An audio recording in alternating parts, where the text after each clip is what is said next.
So I made my reaction to UFC 315 last night. And I was overcritical. I did get bitter that Kutuwaba lost that fight and Aldo lost. But I want to talk about the main event. I want to talk about the performance JDM had, the performance Bilal had, and properly talk about this fight. So when I was watching this fight, I was watching it with some of you who joined the Discord. I don't know how long I will be letting random people join in on streams and that. We'll have to see. Obviously, I need to be careful with what is said and done on my channel. We already had issues with that, but I want to pull out the round by round stats here and just go through the card. I did wake up early this morning and I did rewatch this fight. I was going way too hard for Belal, and I think I said in my stream, I was openly going for him so that we get Islam versus Topuria, which we're gonna get to. But round one, Belal did really impress me. He looked a lot better on the feet than I thought he did, but Jack Della Maddalena was outlanding him. He was staying outside, picking at the legs, and doing what JDM does, finding the openings, landing the shots, and he was piecing up Belal Muhammed from a distance. He got him cut open later into the fight, and it was a really good performance by JDM. Again, I could have saw this fight going either way when I initially watched it. Um, but for the UFC's sake, well, I think JDM is a better champ to have. He is more promotable. But I feel so bad for Belal Muhammad, dude. Belal Muhammad actually had an entertaining fight and was trying to make it competitive, and then he loses. Like, I honestly, I did not think that would happen. I thought it would be mainly Belal just getting JDM down. Um, but JDM did really well defending the takedowns early on into the fight. It wasn't until the last two rounds where Belal was actually able to get him down. Um, but it was just a matter of JDM has way more experience on the feet. He knew when to throw the combinations. He was able to fight through Bilal's strikes. And then he was tagging him bad at the end of the fifth.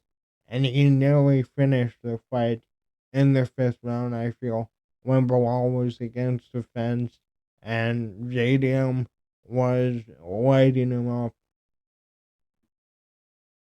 But again, though, what we saw from these two fighters was legitimately one of the greatest title fights we've ever seen. Um, I think we are going to, funny enough, remember the name Belal Muhammad for this fight. Whether he somehow gets back to the belt, they give him an immediate rematch, which they won't. They are going to bury Belal Muhammad. He'll probably need to win a few more fights. They might even put him against Shavkat next if they do. JDM versus Sean Brady.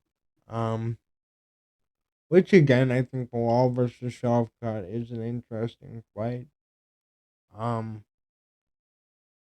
but yeah, memes aside, the need for Ilya Tupuria and Islam Makhachev aside, JDM had a terrific fight last night. He absolutely deserves to have the belt. Dana White even called him and thanked him for winning the belt, it appears. Um, but man, JDM is a beast. And when you look, okay, before we get into JDM fighting Makhachev, This is another reason. We're gonna have to look at both of these divisions, so I guess we're gonna do it right here. JDM is a champion. Brady is the number one contender who Belal beat. So maybe you do the rematch. I think it'd be too early though. Shavkat Rakhmonov again got injured. I don't know when he'll be recovered. He should be fighting for the belt next. He beat Ian Gary in his last fight. Again, Ian Gary looked good in that fight, but he did not win the fight. Then you have Leon Edwards just lost to Sean Brady. Is on a 2-fight losing streak. He should be fighting down in the rankings. Kamaru Usman is fighting Joaquin Buckley, who, if you guys have watched the channel for quite some time, you know that I believe Joaquin Buckley is going to win that belt. He is. I think he's going to do it this year even. I have him KOing Usman, and then I either have him fighting Ian Gary or Sean Brady in a number one contenders fight. Um, I want to look at the lightweight division real quick. Let's talk about Islam Makhachev coming up. I am by no means saying Islam Makhachev does not deserve to move up the welterweight. I don't think anybody is going to make that argument, but I still think there's a lot of really good fights for him. The number one fight being Ilya Topuria. Like you look at Makhachev's record, and I still haven't finished my greatest fighters of all time. Spoiler alert: I have Makhachev as the third greatest fighter of all time. With his wins, with how he's doing it, and who he's beating. Again, Ronaldo Moicano was on a 5-fight win streak. Ran right through him, got the submission like butter. Dustin Poirier gave him a tougher fight. He submitted him in the 5th round with the Darce. Volkanovski in the rematch. It, it was short notice. Still goes out there, head kicks Volkanovski. Hammerfist, round 1 TKO, beats the number one pound for pound fighter after he beat him by unanimous decision World 4. But a lot of people thought that Volkanovski won the first fight. Had the second fight been a full count for Volkanovski, who knows, man? I think Makhachev still beats him. And this is where, the argument with the Topuria fight comes from. He gave Volkanovski 2 shots.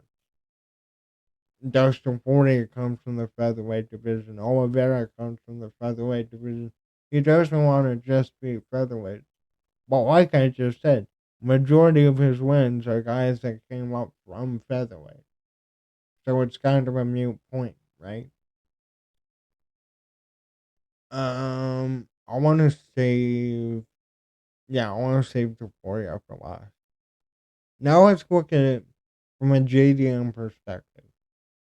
JDM uh, came into the UFC 2021, beat Andrusa by decision, then went on an insane run with 4 first-round finishes, 3 TKOs, 1 liver punch to Ramazan Ameev, which was brutal. Submitted Randy Brown in the first round. Well, I know Randy Brown is a gatekeeper, but he's still a really tough fighter. He had really close fights with Basil Hafez and Kevin Holland, but he ended up TKing Gilbert Burns in a fight where Gilbert Burns got him down, which was one of the reasons I went with Belal to win this fight. But again, man, I feel like when you look at the best in those divisions, like if you had to ask me right now, who do I genuinely think can be the champion? Or like who do I think can be the champion right now in 2025. Obviously, I have JDM. Yeah, Belal, who was just in there, who just lost. It's honestly these two guys. And I saw, I don't mean to copy Jesse on Fire here, but I honestly think Walking Buckley is the dark horse in this division. I think that he is a nightmare matchup for everybody. It's his build, his power, his cardio. I think he's a nightmare for anybody. I know that Colby was able to get him down, but I don't know if anybody will be able to control him completely at welterweight. Ever since moving to middleweight, Buckley has been a different beast. And then you have Ian Gary. Well, I did shit on him for the South Cow fight, but he looked really good in it, and he gained a lot of fans from that. And then he looked really good in the protest fight. Ian Gary, I feel, with more time in the grappling, absolutely can be a champion. And I know all the jokes around him, especially, JDM. You already have that fight hyped up from this past press conference with the coldest line anybody has ever said about anybody at a UFC press conference. But my main point here is we have contenders in the welterweight division. And we have 3 fights. Again, I know that he has beaten the number 1 and 2 contender. But if he doesn't fight Elliot Topuria, man, we're missing out on one of the biggest fights in MMA history. Undefeated Ilya Topuria, who ran through Volkanovski. Again, Volk did good to win that fight, but again, he knocked out Volk. He knocked out Max Holloway, who knocked out Justin Gaethje, who Islam Makhachev was trying to fight. I'm sorry, Ali Abdelaziz was trying to get Islam Makhachev to fight. But I'm fine with either one of these fights. I think that JDM is a really bad matchup for Islam, to be honest. We will have to see how Islam moves up to welterweight. Because Islam is a big guy. We know that. All these Dagestani fighters, the weight bullying allegations, which are true. Like, when you simply looking at them, all the issues that we've had on scales with Dagestani fighters, certain fighters getting extra time even. I get Islam Makhachev. I get where Ali Abdelaziz and his team and Khabib is coming from. They don't want to have his entire career be him beating up, lighter champions. It's not a good look. But on the other side, Ilya Topuria is one of the most talented fighters we have ever seen, along with Makhachev. Ilya Topuria can also make a run at being in the top 5, top 3 of the greatest fighters of all time. Like JDM as well, who is undefeated in the UFC. But man, I hope we got Topuria versus Makhachev at International Fight Weekend. I think there's way too many contenders at welterweight. And maybe it's because Belal got injured in the South Cup fight.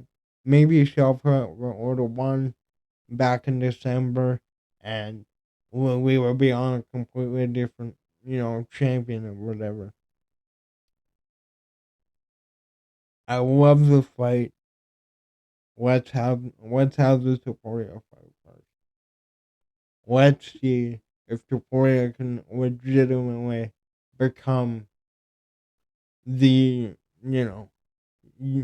undisputed lightweight champ. Like I said, Ilya Topuria, if he knocks out Makhachev, if he submits Makhachev, there's no better 3 fight win streak in MMA. You cannot find me one. Vice versa, though. If you add Ilya Topuria right before you move up to fight JDM, those fights back to back, that potentially can put him ahead of GSP, right? But let me know in the comments down below. What did you think about last night's fight? What did you think about JDM's performance, Belal's performance?